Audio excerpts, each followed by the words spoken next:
Welcome to Back to the Future, our series with clergy who have had a profound connection to St. John's. And as we look back and remember some fond things we have felt about the church, but also look forward to things that might change and the opportunities that we might have to move into a different kind of future where the church will be embrace a new kind of relevance to the broader community and to our mission. Today it's my great privilege to welcome the Reverend Peter Homeyer, who is now serving the Church of the Holy Trinity in Wyoming, Michigan. And we're so glad to have you with us, Peter. Peter was with us for 2 years at St. John's recently, and we miss you a lot. It's great to see you. Scott, it's wonderful to see you too, and it's wonderful to have a chance to think and reflect a little bit on St. John's, on what St. John's meant for me, the future of St. John's, the future of the church. And I wanted to share with you that I've come from the year 2050, and Keller Smith is still working for St. John's, and she's in a lot of trouble. So we've got to get into the DeLorean and get there to help her out right now. There you go. I'm not sure which way the Back to the Future is working here, if it's backwards or forward, but it's a great idea. And thank you for letting me join. We're creating this as we go. And yes, well, I love you're wearing an Oaklandish sweatshirt. I remember you gave me one, and I proudly wear that. I should be wearing it now. I didn't know you were going to be wearing it, but well, I wear the colors. You know, I really consider myself to be a child of two places. We lived in a lot of places when I was young. In Michigan, it's not, the name of the church is Wyoming, a city in the state of Michigan. We spent most of my childhood after I was 12 in Michigan, and that's, of course, my good Midwestern roots. But from the time I was 4 until I was 6, we lived in the rectory behind St. Augustine's at 29th and Telegraph. And those were formative years for me. And I consider myself to be a child of Oakland. And being with all of you at St. John's was a great rediscovery, a reimagining and a revisiting, and a new way of being present to what I think the church has to offer the world. And so much of that can be found in Oakland. So it's wonderful. Well, when you say that, what kinds of things do you think about when you, especially I think every church, I love in the book of Revelations where different churches are addressed as, having unique character. Right. And the angels address each church, both their gifts and their challenges. And that's an important thing to probably think about right now, about not trying to be somebody that we're not, but knowing what we do offer kind of uniquely to the church and how that might evolve into the future. What would you say, just from your experience, would be strengths we can work from moving forward? I think it's some of the best strengths that the church has to offer the world right now, Scott. I really do, because many of us grew up in an era where the church and the United States, or our love of the country, were sort of tied hand in glove to each other, and we kind of had a very blurry line between the two. But the role of the church has always, from the earliest days, and St. John's does this so well, and the city of Oakland does this so well, which is a place of critique and encouragement to the world to really participate in and welcome in and invite something that looks outside of standard culture. Something that's inviting us into, quite often we've described it in the last few years as places of social justice, around issues of incarceration, of gender, of color. I mean, those are all, and that has all been the role of the church from the earliest history, in a way that sometimes gets lost, especially in the Episcopal tradition, but that St. John's has been aware of. And one of the things I've loved about being at St. John's, really in your DNA. And I think that now, when the church is going to kind of go online, I mean, it's online now, and no matter what happens next, it's going to include a larger online component. It's a chance to work in a way where we're inviting the world not as a member of the standard culture, but in a countercultural way to give critique and encouragement. I'm thinking about that in light of, how, and really until late now in this crisis, people have ignored the impact, let's say, on, people of color. Yeah, exactly. And right now, how this is devastating, not only for people of color, African American, Latinos, and how it's going, impacting them for a variety of reasons, but also on the poor. And we are in a place where maybe, white middle class privilege, white privilege, white male privilege, people like myself, we begin to say, is this what that feels like? That, we don't have control, and that something can come down on us that, we never imagined, and so many people live with that all of the time. Right. I mean, I think it's work. No one wishes this on any of us. I don't think God does either.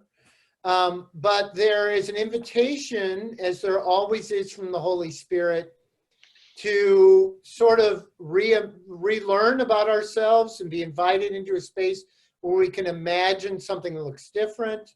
And that's certainly true for people of privilege, white cisgender men, but also middle-class professionals of all kinds.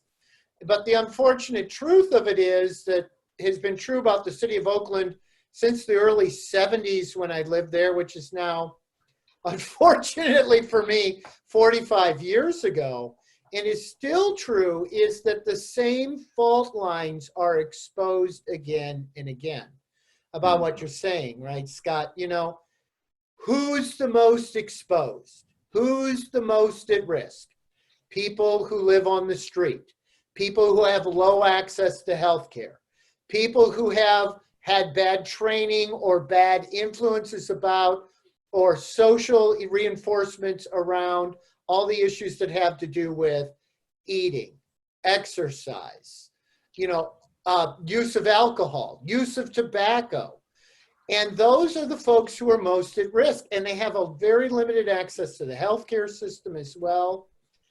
And it's a reminder for us that if there is a bright dividing line that leads us into what the kingdom of God looks like, that line is clear around the kind of things that a city like Oakland is facing so much better than the rest of the country. Imperfectly, very imperfectly, but at least with some clarity. Yeah, that's very, I really appreciate you reflecting that back on us. It's something that we need to remember, that it is part of our, makeup to, genetic makeup to go out into the world. And as you know, one of our favorite phrases, other churches have used it as well, but the church has left the building, and that the building is not our primarily focus. It's where we gather and regroup and then go forth. But as we think about the disruption that's been happening in the church, maybe seeing it more as an opportunity, I just want to tell a little story to those who may not know this. But when Peter was here as part of his studies at the seminary, he chose to rearrange the pews in the church for Lent. and did an amazing job bringing everybody on board with this, and to a church that can often historically shudder at the thought of moving anything inside of it, totally turned around where the pews were, where the procession would happen, where the prayers would happen. It moved the font, moved everything, even the organ, which was quite a feat. And you disrupted. You were a kind of disruptor for us. Well, so I would imagine that you know the power and of how disruption can actually lead to insight and opportunity. What would you not want to go back to, and how do you imagine that us choosing a future that's maybe more relevant, more exciting, more dynamic? Yeah, I'm a huge fan of the theologian Brueggemann. And Brueggemann talks about a God that is too big to be captured, a God that is too big to be put inside a box, a God that is too big to have an organ in a particular place, or Sunday services that only happen at 10 a.m., or frankly, weekly services that only happen once a week at 10 a.m. And I'm guilty of wanting that too. But I imagine, and I don't know how to pull it all off yet.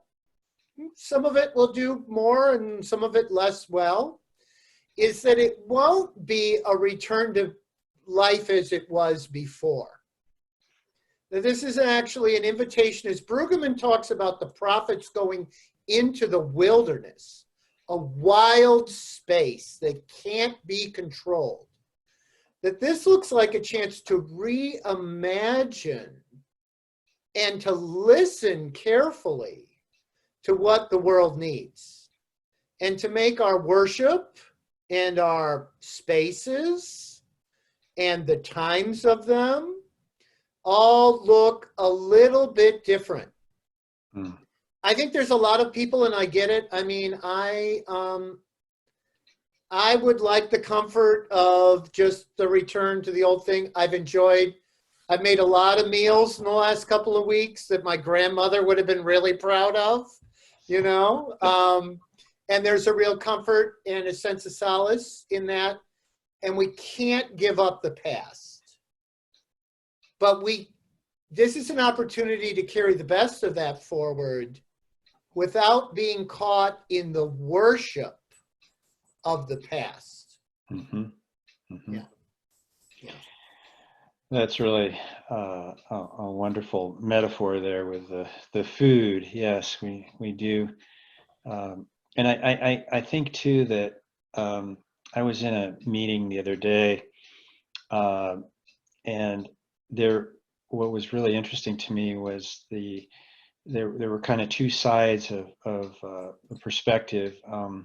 And I think the side that I resonated with more, which was not trying to find a model to solve this problem, was rather being in that wilderness, that this is a time of deconstructionism, and that we fear that, but that sometimes you have to go deeper into the chaos for the creation to happen. And I just, I think it's hard for us to let go. I think it's really hard. I know we're not going to be successful here at Holy Trinity, and none of us are going to be 100% successful. But on my better days, here's a couple of things I imagine that could happen out of what's happening right now. First of all, as Episcopalians, anybody who's been paying any attention for any amount of time knows that we have bewailed and belabored the fact that we can't attract young people. This is a chance to let go of some of the things that are not life-giving to another generation. Mm-hmm. And so to make that entry for them much easier, because we're having to do it right now anyway. One of the things we're doing at Holy Trinity is on Sunday, those services are no more than 40 minutes. That's just, that's the reality of right now. It doesn't mean there isn't a time for a longer service. but it looks different than what it used to.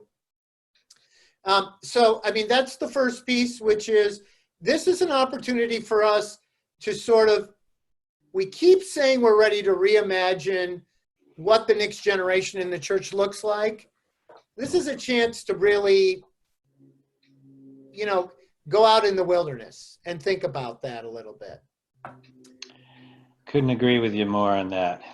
And I'm going to stay in touch with you. Well, I may Because- not do it well, but we're gonna, you know, we're gonna try. And I'm sure they appreciate that my sermons have gotten down under 10 minutes. So, you know, and that's good. That's good for everybody. Let's be honest. It helps me remember to be clear about what we're trying to do. So I tried, you'd be amused at this. I tried what I referred to as the 60-second soul saver.